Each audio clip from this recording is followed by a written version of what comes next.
मेरे ताया अब्बू का बेटा हमारे साथ रहता था। मेरा कोई भाई नहीं था तो मैं उसको भाई ही समझती थी, लेकिन वो मुझ पर गंदी नजर रखता था।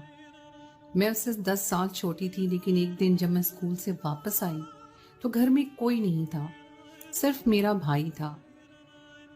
मैं उसके कमरे में गई तो उसने दरवाजा बंद करके मेरे साथ ऐसा काम किया कि मेरी रूह फना हो गई, क्योंकि मैं बेबसी से बिस्तर पर पड़ी आंसू बहा रही थी। कांच का ग्लास टूटकर चिकनाचूर हो गया था और साथ ही मेरे सारे अरमान और जज्बात भी चिकनाचूर हो गए थे।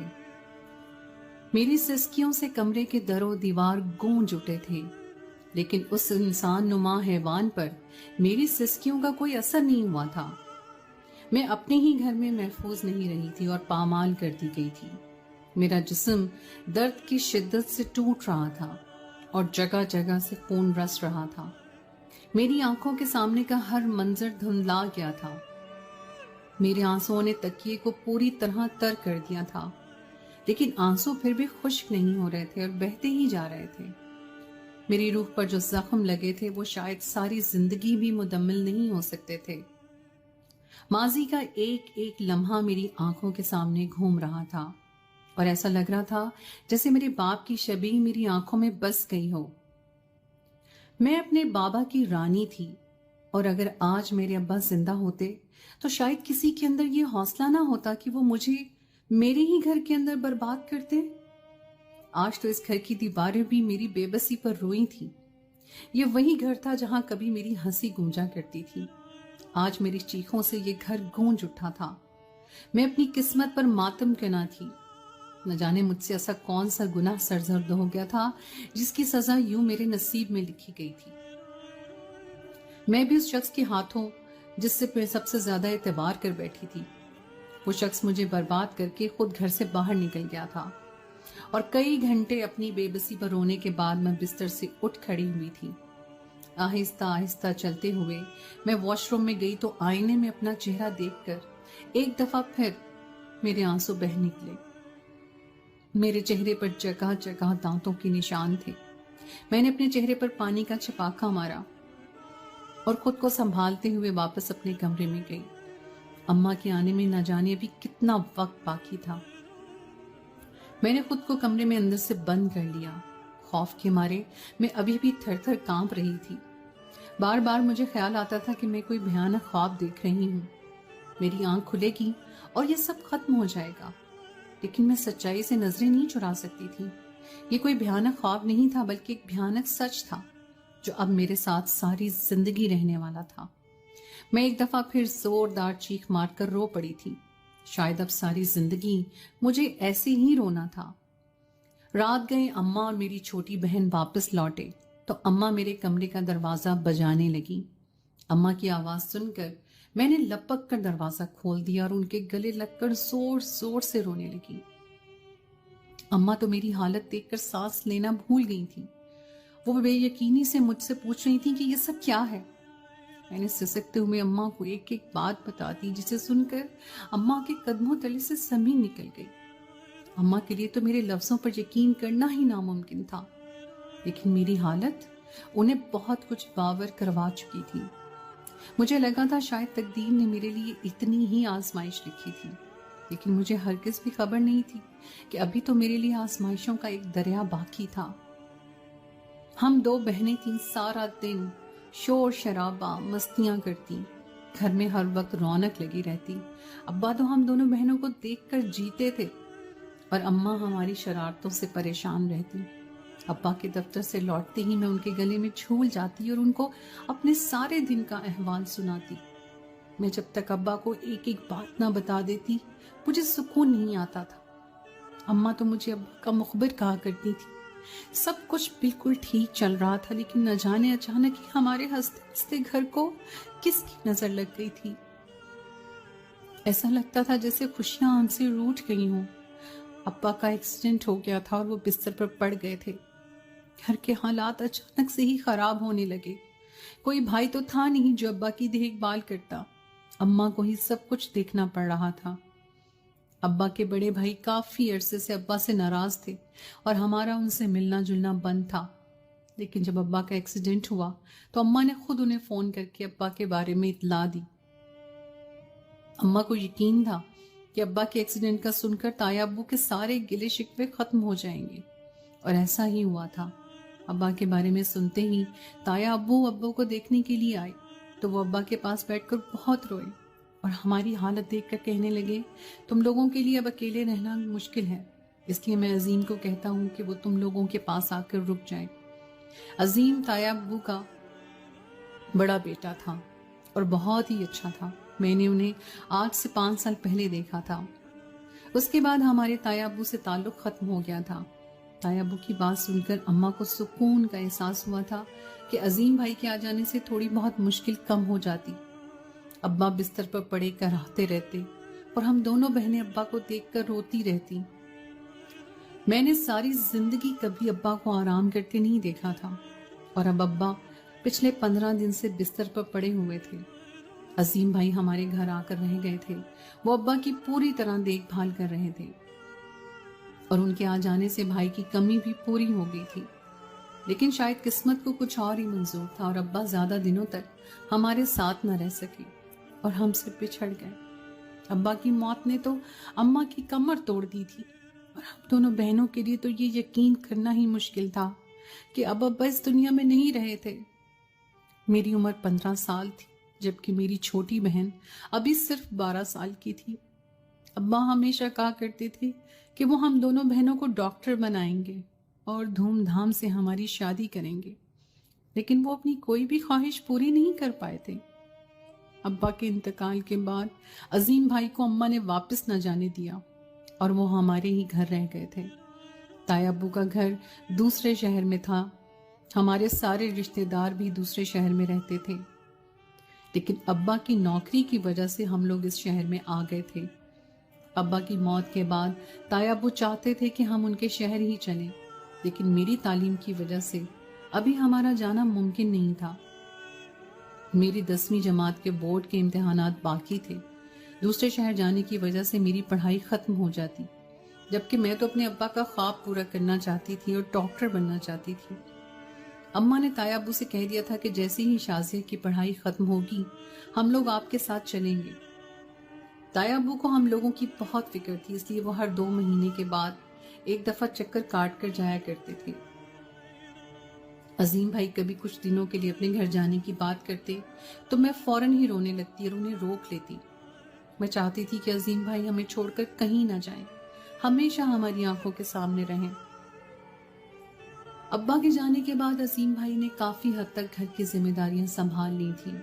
وہ مجھ سے 10 سال بڑے تھے، لیکن میری ان سے بہت اچھی دوستی ہو گئی تھی۔ ہمارا گزر بسر ابا کی پینشن سے ہو رہا تھا۔ عظیم بھائی نے ہمارے ہی شہر میں نوکری کر لی تھی اور وہ اپنی تنخواہ کا کچھ حصہ بھی اماں کے ہاتھ پر رکھ دیا کرتے۔ اماں کے لیے تو عظیم بھائی کوئی فرشتہ صفت انسان تھے جنہوں نے ابا کی کمی کو پوری طرح دور کرنے کی کوشش کی تھی۔ میں عظیم بھائی کے دفتر سے آتے ہی ان کے آگے پیچھے گھومنے لگتی اور ابا کی طرح انہیں اپنے دن بھر کا حال سناتی۔ رات کو عظیم بھائی تھک کر سونے کے لیے اپنے کمرے میں جانے لگتے تو میں زبردستی ان کے آگے اپنی کتابیں رکھ دیتی اور ان سے اپنا کام کرواتی۔ جتنی دیر میں ان کے پاس بیٹھتی انہیں موبائل فون بھی نہ اٹھانے دیتی، اور کبھی تو میں چپکے سے ان کا فون ہی بند کر دیتی۔ میں اکثر اماں سے کہتی کہ عظیم بھائی بالکل میرے سگے بھائی جیسے ہی ہیں۔ میرے دل میں ان کے لیے بہت ہی عزت اور احترام تھا۔ ابا کے انتقال کے بعد جس طرح انہوں نے ہمارا گھر سنبھالا تھا، میرے دل میں ان کے لیے خاص مقام بن گیا تھا۔ ایک دن میں تھکی ہاری اسکول سے گھر لوٹی تو پتہ چلا کہ میری امی اور چھوٹی بہن کسی قریبی رشتہ دار کے انتقال کی وجہ سے دوسرے شہر گئے ہوئے ہیں۔ وہ دونوں مجھے چھوڑ کر اس لیے چلے گئے تھے کیونکہ میری 10ویں جماعت کے امتحانات ہو رہے تھے۔ گھر میں عظیم بھائی موجود تھے اور انہوں نے ہی مجھے یہ بات بتائی تھی۔ وہ آج نوکری پر بھی نہیں گئے تھے اور وہ گھر پہ ہی موجود تھے۔ ان کی بات سن کر میں نے اپنا یونیفارم تبدیل کیا اور کھانا لینے کے لیے باورچی خانے میں گئی تو انہوں نے آواز دے کر کہا کہ میں انہیں 1 گلاس پانی پلا دوں۔ جیسے ہی میں پانی کا گلاس لے کر عظیم بھائی کے کمرے میں داخل ہوئی تو انہوں نے دروازے کی کنڈی لگا دی۔ पहले तो मुझे लगा शायद वो मुझे तंग करना चाहते हैं, लेकिन फिर मुझे एहसास हुआ कि उनकी नज़र ठीक नहीं है। उसके बाद तो जो कुछ उन्होंने मेरे साथ किया, वो सोचकर भी मेरे रोंगटे खड़े हो जाते हैं। उन्होंने दरवाजे की कुंडी लगाकर छोटे छोटे कदम उठाते मेरे करीब आए तो मेरे हाथ पांव कांपने लगे और मेरे हाथों से ग्लास टूटकर जमीन पर गिर गया और चिकनाचूर हो गया। अजीम भाई ने मुझे धक्का देकर बिस्तर पर गिराया और तमाम हदों को पार करते हुए मुझ पर इस तरह हावी हुए कि मेरा बच निकलना नामुमकिन हो गया। अजीम भाई ने मुझे पूरी तरह बेबस कर दिया था और मैं यकीन ही नहीं कर पाई थी कि ये वो इंसान था जिसे मैं अपना भाई मानती थी। मैं अजीम भाई से इल्तिजा करने लगी कि वो मुझे बख्श दे और जाने दे। मैंने उनसे कहा कि मैं उन्हें भाई समझती हूँ, वो मेरे साथ ऐसा नहीं कर सकते। मेरी ये बात सुनकर तो अजीम भाई ने एक जोरदार कहका लगाया और कहने लगे कि तुम्हारे समझने से मैं तुम्हारा भाई नहीं हो जाऊंगा। मैं बहुत अरसे से इस मौके की तलाश में था कि कब तुम मुझे अकेली मिलो और मैं तुम्हें वक्त दूं। आज तुम्हारी अम्मा की खाला ने मरकर मुझे ये मौका दिया है और मैं इस मौके का पूरा पूरा फायदा उठाऊंगा। ये कहकर उन्होंने मेरे पूरे जिस्म पर जख्मों के निशान छोड़ दिए। मेरी लाख मिन्नतों के बावजूद भी उन्हें मुझ पर रहम ना आया और वो मुझे पूरी तरह बर्बाद करके घर से निकल गए। जब घर वापस अम्मा आई और मैंने उन्हें सारी सच्चाई बताई तो अम्मा के लिए यकीन करना मुश्किल हो गया। थोड़ी ही देर में अजीम घर के अंदर दाखिल हुए तो अम्मा ने उन्हें गिरेबान से पकड़ लिया और उनसे पूछा कि वो किस तरह हमारी इज्जत पर हमला कर सकते हैं। यह सुनकर अजीम भाई हैरत से अम्मा का चेहरा देखने लगे और कहने लगे कि वो तो अभी घर में दाखिल हुए हैं। अम्मा की बात सुनकर एक लम्हे के लिए वो चौंक गई। वो हैरानी से अम्मा से पूछ रहे थे कि आखिर क्या हो गया है और अम्मा क्यों उनका गिरेबान पकड़ रही हैं और ऐसी बातें कर रही हैं। अम्मा ने टूटे फूटे लफ्जों में उनसे पूछा कि उन्होंने मेरी इज्जत पर हमला क्यों किया। यह सुनकर अजीम भाई गुस्से में आ गए और कहने लगे कि चची जान आप कैसी बातें कर रही हैं, शाजिया तो बिल्कुल मेरी छोटी बहनों की तरह है। मैं तो उसे बुरी नजर से देखने के बारे में सोच भी नहीं सकता। आप मुझ पर इस तरह का इल्जाम कैसे लगा सकती हैं? आप अपनी बेटी से पूछिए कि ये किसका गुनाह मेरे सर पर डालने की कोशिश कर रही है। मैं तो शाजिया को आपके जाने का बताकर दफ्तर वापस चला गया था क्योंकि आज मुझे बहुत काम था और मैं अभी आपके सामने लौट कर आया हूँ। अगर मैं शाजिया के साथ ऐसी वैसी कोई हरकत करता तो लौट कर वापस क्यों आता?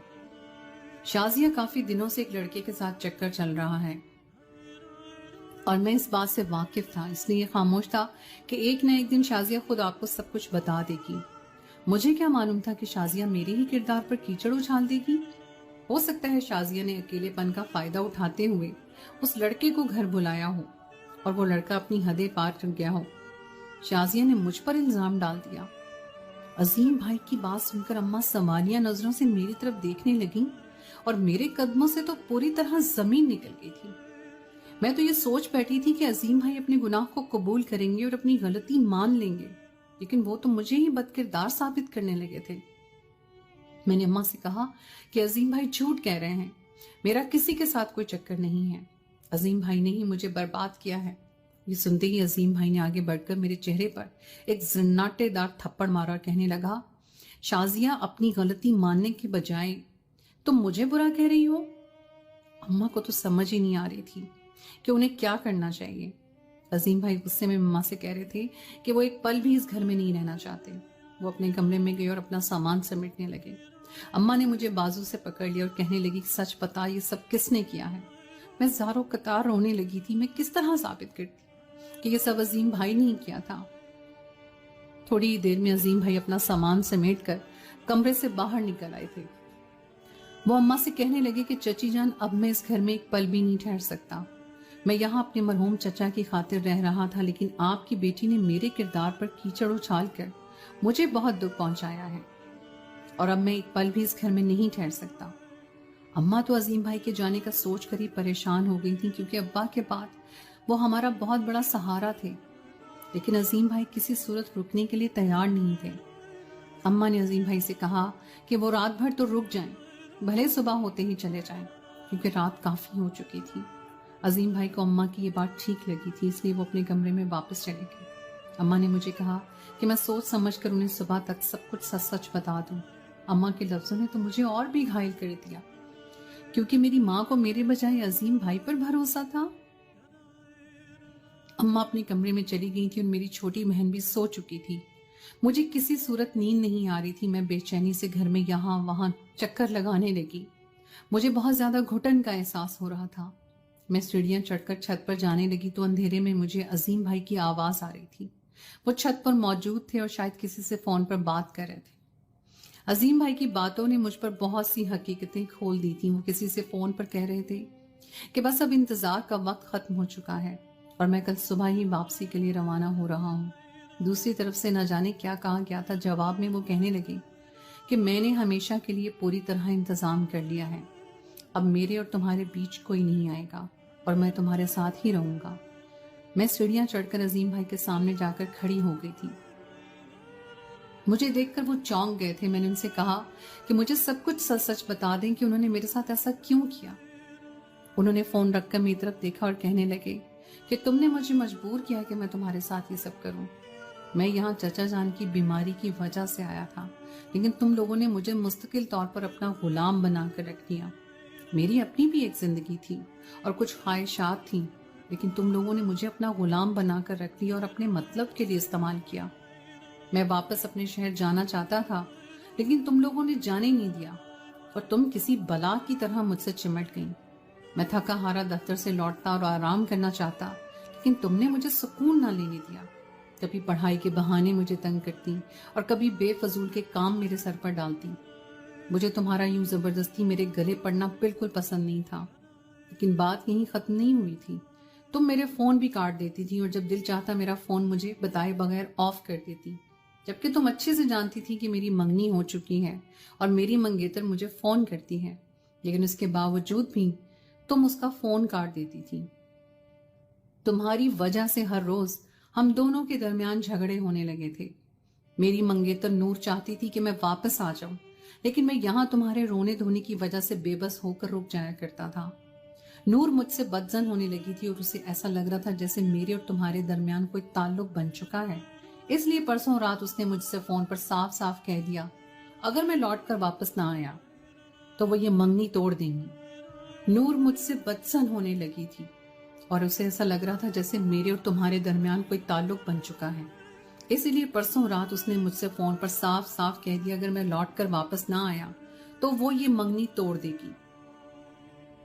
मैं उससे बहुत मोहब्बत करता था और मैंने उससे अपनी पसंद की मंगनी की थी। हम दोनों की जल्दी शादी होने वाली है, लेकिन तुम्हारी वजह से, सिर्फ और सिर्फ तुम्हारी वजह से ये रिश्ता खत्म होने वाला है। तुमने मुझे इस कदर आजिज कर दिया था कि मेरे पास इसके सिवा और कोई रास्ता नहीं था कि मैं तुम्हें इस बात का सबक सिखाऊं कि जबरदस्ती किसी से रिश्ते नहीं बनाए जाते। मुझे तुम लोगों की मदद करने में कोई एतराज नहीं था, ना ही मुझे इतना तुम्हारे करीब आना बुरा लगता था, लेकिन हर रिश्ते की एक हद होती है। तुम तो पूरी तरह मेरे सर पर इस तरह सवार हो गई थी कि मेरे लिए सांस लेना भी दोभर हो गया। नूर से होने वाले झगड़े ने मुझे इस कदर गुस्सा दिला दिया था कि मैं तुम्हारे साथ वो सब कुछ कर गुजरा जो मैं सोच भी नहीं सकता था। मैं बुरा नहीं था, ना ही मेरी नीयत में तुम्हारे लिए कोई फतूर था, लेकिन तुम्हारी अपनी हरकतों ने मुझे मजबूर कर दिया कि मैं तुम्हारे साथ इंतहाई गलत हरकत कर गया और मुझे इस बात पर बहुत ज्यादा शर्मिंदगी भी है। लेकिन मेरे पास इसके सिवा कोई चारा नहीं था कि मैं तुमसे छुटकारा पाने के लिए इस हद तक गिर जाऊं। तुम्हें ये बात समझ लेनी चाहिए थी कि तुम जबरदस्ती किसी को अपना भाई बनाकर इस तरह जिंदगी पर मुसल्लत नहीं हो सकती थी। मैं नूर को खोना नहीं चाहता, इसलिए मैं सुबह होते ही यहाँ से वापस अपने शहर चला जाऊंगा और तुम सुकून से यहाँ अपनी जिंदगी गुजारना और किसी से जबरदस्ती रिश्ता बनाने की कोशिश ना करना। अजीम भाई की बातों ने तो मुझे शर्मसार कर दिया था। मैं सोच भी नहीं सकती थी कि वो मुझसे सिर्फ और सिर्फ इस बात का बदला इतनी बेरहमी से लेंगे कि मैं हर वक्त उनके आगे पीछे फिरती थी। ये सच था कि मैं उन्हें बहुत ज्यादा तंग करती थी और ये जानते हुए भी कि उनकी मंगेतर का फोन है, फोन काट दिया करती थी, क्योंकि मुझे अच्छा नहीं लगता था कि हमारे अलावा किसी और को वो वक्त दें। कहीं ना कहीं मेरे दिल में ये ख्वाहिश दबी हुई थी कि उनका नूर से रिश्ता खत्म हो जाए, ताकि वो अपने शहर लौट कर वापस ना जाएं, बल्कि हमारे साथ ही रह जाएं। मैं तो अक्सर अम्मी से ये भी कहा करती थी कि हम अजीम भाई का रिश्ता अपने ही शहर में कहीं करवा देते हैं, फिर वो हमेशा यही रह जाएंगे, और अम्मा मेरी इस बात को मजाक में लेती थी। مجھے اس بات کا بالکل بھی احساس نہیں ہوا تھا کہ میں اپنے رویے سے عظیم بھائی کو کس قدر ذہنی دباؤ کا شکار کر رہی ہوں۔ ان کی باتیں سن کر میری آنکھوں سے آنسو بہنے لگے تھے اور میں خاموشی سے سیڑھیاں اتر کر نیچے چلی آئی تھی۔ انہیں اپنے کیے کا احساس تھا اور مجھے اپنی غلطی کا، لیکن وہ سب کچھ ٹھیک نہیں ہو سکتا تھا جو مجھ پر گزر چکا تھا۔ اگلی صبح جب میں کمرے سے نکلی تو اماں نے بتایا کہ عظیم اپنے شہر واپس جا چکا ہے۔ اماں مجھ سے جاننا چاہتی تھیں کہ یہ سب کس نے کیا، لیکن آج میرے پاس انہیں دینے کے لیے کوئی جواب نہیں تھا۔ میں نے اپنے لبوں پر پوری طرح تالا لگا لیا تھا۔ میری وجہ سے پہلے ہی عظیم بھائی نور کو کھونے والے تھے، اور اب اگر یہ بات منظر عام پر آتی تو شاید ان کا اور نور کا رشتہ ہمیشہ کے لیے ٹوٹ جاتا۔ میں دل سے عظیم بھائی کو اپنا بھائی مانتی تھی اور اب انہیں مزید تکلیف نہیں پہنچانا چاہتی تھی۔ اپنی کم عمری اور کم علمی کے سبب میں نے انہیں پہلے ہی بہت پریشان کر دیا تھا۔ میں نے بہت بڑا خسارہ اٹھایا تھا، لیکن یہ بات مجھے اچھے سے سمجھ آ گئی تھی کہ ہم کسی رشتے کو زبردستی باندھ کر نہیں رکھ سکتے۔ اگر ہم کسی پر مسلط ہوں گے تو کہیں نہ کہیں ہمیں اس کا نقصان اٹھانا پڑے گا۔ تو دوستو، یہ تھی ہماری آج کی کہانی۔ امید ہے آپ کو آج کی کہانی پسند آئی ہوگی۔ کہانی اچھی لگے تو اسے لائک ضرور کیجیے، اپنے